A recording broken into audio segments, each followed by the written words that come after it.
Black Panther Wakanda Forever marks the 30th MCU film. So let's see if this film is worth your time.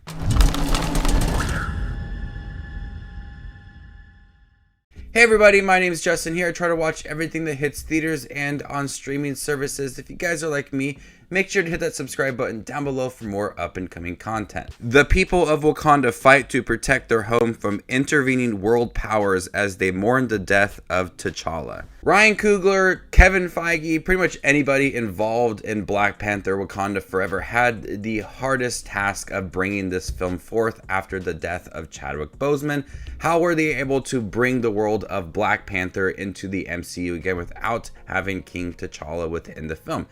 And I think that they did the best they could. Having the discussion of his death and dealing with loss and love and all of that within this film is some of the highlights of the movie. But they also moved it forward and realized that Black Panther is just not one single person. If at the beginning of the first Black Panther film, T'Challa's father was Black Panther, so it would make sense for someone else to take on the mantle of Black Panther, and we have that within this film. The discussion of T'Challa and Chadwick Boseman within this film is solid as can be. It does provide for a lot of emotional moments from the characters. You could honestly tell that there is some true emotions within this film as we have the cast involved and the discussion and his funeral and moments dealing with loss and love and life. All of it is handled perfectly. I don't think they could have done it any better than what they did within this film. It feels like it was paying tribute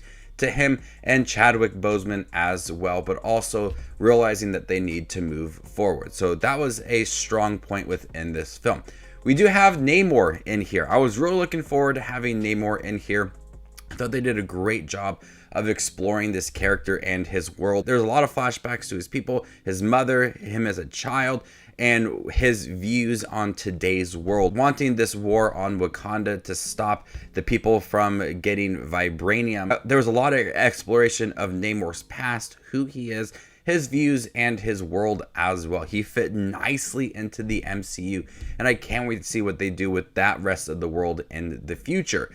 It was implemented nicely into the storyline as well against Wakanda and Wakanda's views as well on vibranium and allowing the world to really know who they are and the amount of vibranium that they had. So the villain story in here was very solid. There were some really great arguments about letting the world have access to their resources, and that was very similar to that first movie with Killmonger as well. So the story is very solid within here. There are some subplots that do take up a lot of the runtime. At times it feels a little too long, but we have some subplots involving Everett Ross. We do have a lot of Riri Williams, who is Ironheart. I thought she was so cool in here. It reminded me a lot of how they implemented Tom Holland's Spider-Man in Captain America Civil War.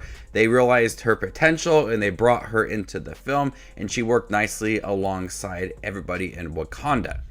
So I am excited for the Ironheart series just based on this small performance within this film. She was confident, she's smart, she has all these great inventions, and I can't wait to see what they do with her character in the new series. The action in here is still top notch. There's a lot of great action scenes. There's a driving sequence very similar to the first Black Panther film, but we see a lot of these characters outside of Wakanda, and I like how they utilize some of those action scenes. And the visuals are stunning.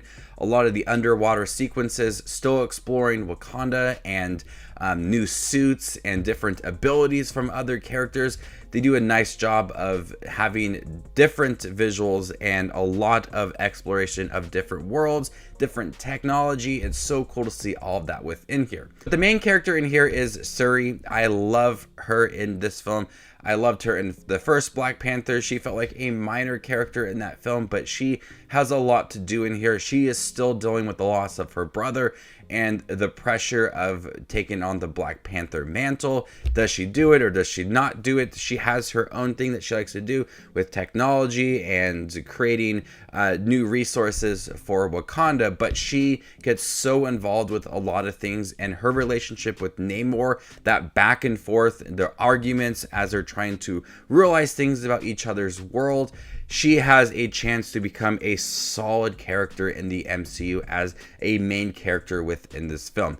And she steps up and she becomes a very important character and someone that has a lot of development, a lot of personal sequences in here as she is mourning the loss of her brother while also trying to move forward and protect Wakanda as well.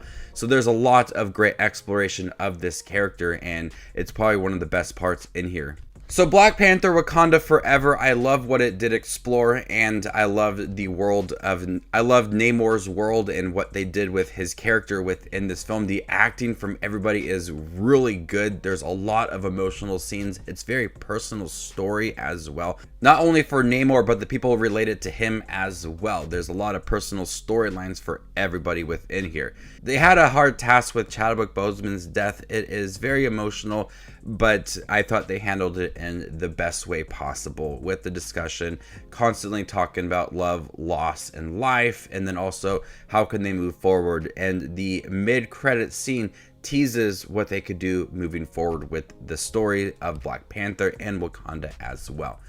So before I give you my score for Black Panther Wakanda Forever, make sure to check out my channel. Here I do movie reviews, trailer reactions, ranking videos, tier lists, all that fun movie related content that you see on YouTube. I do it all here, so hit that subscribe button and get it all in one spot.